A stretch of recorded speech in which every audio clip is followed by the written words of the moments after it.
வயலோ வயலோ வயலோ செழிக்க வாழ்வு தந்தானே, வயலோ வாழ்வு தந்தானே. அட பொன்னா விளையோ பூமிக்கு நல்ல விவரம் தந்தானே, உழவனின் உறவா வந்தானே.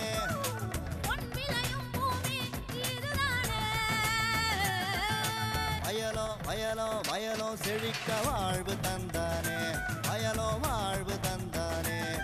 அட பொன்னா விளையோ பூமிக்கு நல்ல விவரம் தந்தானே, உழவனின் உறவா வந்தானே. தந்தன தந்தன தன தந்தானே, மண்வள பொங்கிட துணை வந்தானே. தந்தன தந்தன தன தந்தானே, மண்வள பொங்கிட துணை வந்தானே. வணக்கம். வேளாண் சிறப்பு செய்திகள். எல்லோரும் எல்லாமும் பெற வேண்டும், இங்கே இல்லாமல் இல்லாத நிலை வேண்டும் என்பதனை லட்சியமாக கொண்டு அந்த சீரிய லட்சியத்தை அடைவதற்கு தொலைநோக்கு பார்வையுடன் தமிழ்நாடு கால்நடை மருத்துவ அறிவியல் பல்கலைக்கழகம் சிறப்பான முயற்சியினை மேற்கொண்டு வருகின்றது. கால்நடைகள் என்பது மனித இனத்திற்கு இயற்கை வழங்கிய அற்புத சீதனம். அதனை சிறப்புடன் காப்பது நமது கடமை என குறிப்பிடுகிறார் தமிழ்நாடு கால்நடை மருத்துவ அறிவியல் பல்கலைக்கழகத்தின் துணைவேந்தர் டாக்டர் எஸ் திலகர் அவர்கள்.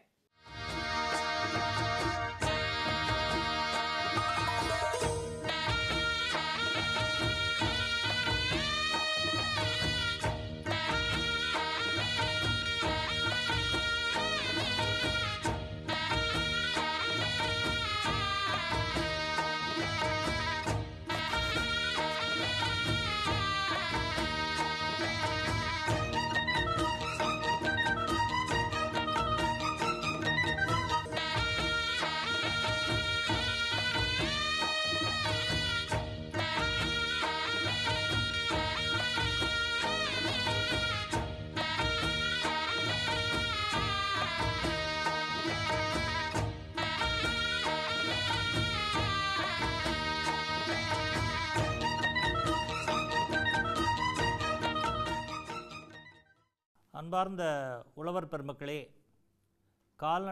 தமிழ்நாடு கால்நடை மருத்துவ அறிவியல் பல்கலைக்கழகத்தின் சார்பில் அதன் துணைவேந்தர் என்ற பொறுப்பில் தமிழர் திருநாளாம் மாட்டுப்பொங்கல் தினத்தில் உங்கள் அனைவரையும் பொதிகை தொலைக்காட்சி வாயிலாக நேர்காண்பதில் மகிழ்ச்சி அடைகிறேன்.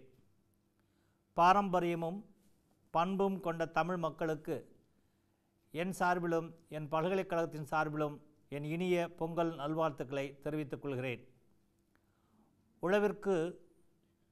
உழவிற்கும் தொழிலுக்கும் வந்தனை செய்வோம் என்ற மகாகவி பாரதியின் சொல்லிற்கு ஏற்ப உழவர் பெருமக்கள் உழவுத் தொழிலுக்கு தோள் கொடுக்கவும் தங்களது கால்நடைகளை வணங்கும் நன்னாளாக இந்த மாட்டுப்பொங்கல் தினம் தமிழர்கள் அனைவராலும் சிறப்பாக கொண்டாடப்பட்டு வருகிறது.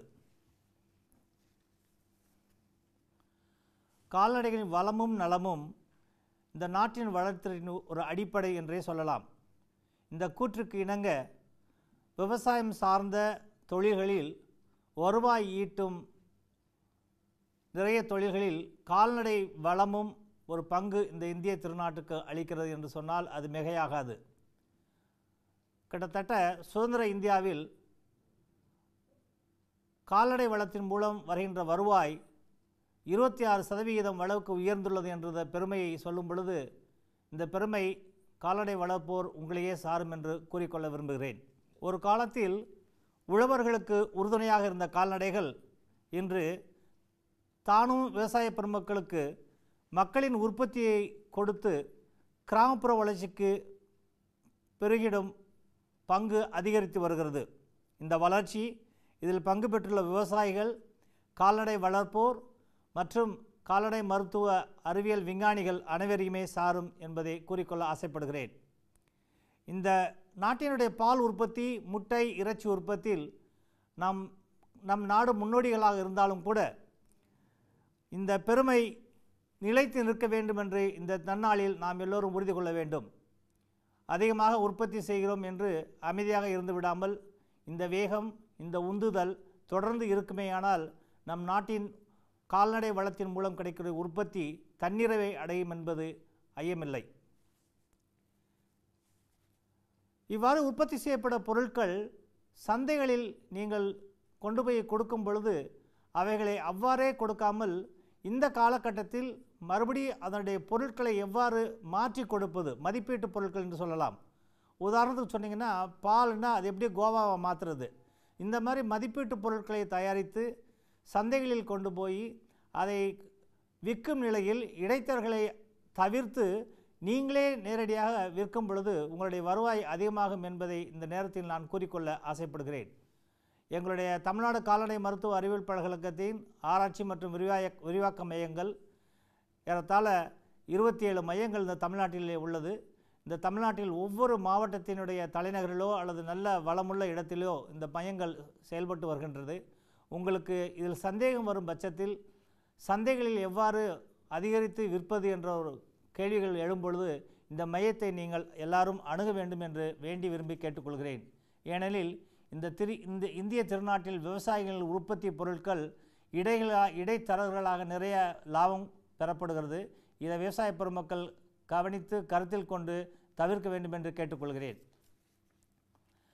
மதிப்பீட்டு பொருட்கள் மாற்றும் பொழுது ஒவ்வொரு விவசாய பெருமக்களுக்கும் தனக்கு கிடைக்கக்கூடிய வருமானங்களில் கிட்டத்தட்ட 20லிருந்து 30% வருமானம் அதிகரிப்பதாக ஆராய்ச்சி புள்ளி விவரங்கள் கொடுக்கின்றன.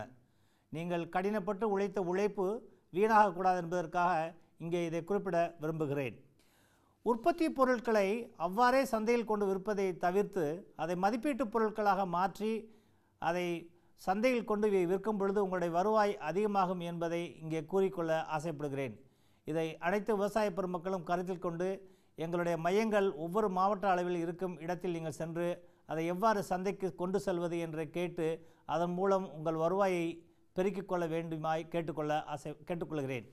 இந்த காலகட்டத்தில் விவசாய பெருமக்களெல்லாம் நான் வேண்டி கேட்டுக்கொள்வது, நாம் உற்பத்தியில் கவனம் செலுத்தும் பொழுது நம்மூர் இன வகை மாடுகளை குறைந்து கொண்டே வருவதாக ஆராய்ச்சிகள் கூறுகின்றன. இவைகளும் நமக்கு ஒரு பாரம்பரிய இன வகைகள் என்பதால் அவைகளை காப்பாற்ற வேண்டியது நம் கடமையாகும். உற்பத்தி திறன் குறைந்திருந்தாலும் அவைகளை நாம் உற்பத்தியை பெருக்கி நாம் அவைகளை பாதுகாப்பது நமது கடமை என்று இதன் மூலம் நான் கேட்டுக்கொள்கிறேன். பால் உற்பத்தியும் கால்நடை உற்பத்தியும் நன்கு பெறுவதற்கு தீவனம் ஒரு சவாலாகவே இருந்து வருகிறது. இன்றைய காலகட்டத்தில் கிட்டத்தட்ட 50லிருந்து 60% தீவன குறைபாடுகள் இருப்பதாக புள்ளி விவரங்கள் கூறுகின்றன. இந்த புள்ளி விவரங்கள் கூறுகின்றதற்கு நாமும் ஒரு காரணமாக இருக்கிறோம். ஒரு காலத்தில் புல் வகைகள் இயற்கையாகவே இருந்தனால மாடுகள் அவைகளை தின்று நன்கு உற்பத்தியை பெருக்கிக் கொண்டு வந்துள்ளன. இன்றைய காலகட்டத்தில் விளைநிலங்களெல்லாம் குறைந்து கொண்டு வரும் சூழ்நிலையில் நமக்கு அது வாய்ப்பு குறைந்து கொண்டு வருவதால் இந்த விவசாய பெருமக்களுக்காக ஒரு வேண்டுகோளை இங்கே வைக்கிறேன். நீங்கள் உள்ள காணி நிலங்களிலேயோ அல்லது ஏக்கர் நிலங்களிலேயோ ஒரு சில பகுதி இந்த கால்நடைகளின் உணவுகளை விளை செய்வதற்காக நீங்கள் பயன்படுத்தி கொண்டால் உங்களுடைய தீவனத்துக்கு செலவாகும் செலவு குறையும், அதன் மூலம் உங்கள் உற்பத்தி வருவாய் அதிகரிக்கும் என்று கேட்டுக்கொள்கின்றேன். நிறைவாக ஒரு சில கருத்துக்களை மட்டும் நான் கூறிக்கொள்ள ஆசைப்படுகிறேன். கால்நடைகளை நல்ல சுகாதார நிலையில் வளர்ப்பது மிகவும் அவசியம். அதற்கு தேவையான சத்துள்ள தீவனம் கொடுப்பதும் அதைவிட மிகவும் அவசியம். தொற்றுநோய் வராமல் இருக்க அதுக்கு வேண்டிய தடுப்பூசிகளை முன்பே போட்டுக்கொண்டோமானால் நமக்கு அதனால் வரும் இழப்பை தவிர்க்கலாம். உடல்நல குறைபாடுகள் ஏற்படும் தருணத்தில் அருகிலுள்ள கால்நடை மருத்துவரை அணுகி அதுக்கு வேண்டிய தீவிர சிகிச்சைகள் செய்வது மிகவும் அவசியம். உற்பத்தி பொருள்களை நல்ல விலைக்கு விற்க பக்கத்தில் உள்ள எங்களுடைய மையங்களில் அருகி அதை மதிப்பீட்டு பொருட்களாக எவ்வாறு மாற்றுவது, எவ்வாறு சந்தைக்கு கொண்டு செல்வது என்ற ஆலோசனையை நீங்கள் அனைவரும் கேட்டு தெரிந்து கொள்ள வேண்டும். கால்நடை பராமரிப்பில் தேவையான மென்திறன் பயிற்சி எடுத்துக்கொள்வது மிகவும் அவசியம். இந்த காலகட்டத்தில் எல்லா மையங்களையும் நாங்கள் மென்திறன் பயிற்சி கொடுத்து கொண்டிருக்கிறோம். அவைகளில் சேர்ந்து உங்களுடைய வளர்ச்சியும் வளமும் நன்கு பெருகுவதற்கு நீங்கள் பயன்படுத்தி கொள்ள வேண்டும். இதே நேரத்தில் நம்மளுடைய பாரம்பரிய இன வகைகளை நீங்கள் பாதுகாக்க வேண்டும் என்று நான் வேண்டி விரும்பி கேட்டுக்கொள்கிறேன். அதனுடைய உற்பத்தியை பெருக்கி அந்த இன வகைகளை நாம் பெருக்கி வந்தோம் என்றால் அதன் மூலம் சில நன்மைகள் கிடைக்கும் என்று தற்போது வரும் ஆராய்ச்சி கட்டுரைகளில் கூறுகின்றன. கழனிவாழ் உழவர்களுக்கு தனது கால்களின் உழைப்பால் விளை நிலங்களை வித்திட பதப்படுத்தும் கால்நடைகள் பசுமை புரட்சிக்கு பக்கபலமாக இருந்தது போதாதென்று வெண்மை புரட்சிக்கு வித்திட்ட வெற்றி படைகள் ஒத்துழைப்பை கொடுத்து உழவர்களின் உற்பத்திக்கு உறுதுணையாக இருந்த ஒப்பற்ற கால்நடை செல்வங்கள். இந்த கால்நடை செல்வங்களுக்கு ஒரு தினம் கண்டு அவற்றை வணங்கி வாழ்த்தும் ஒரு இனம் தமிழினம். உழைப்பை பெருக்கி வாழ்வை வளம்பெற செய்வோம். வாழ்க வளமுடன். மீண்டும் அடுத்த பொன் விளையும் பூமி நிகழ்ச்சியில் பல புதிய தகவல்களோடு சந்திப்போம். நன்றி, வணக்கம்.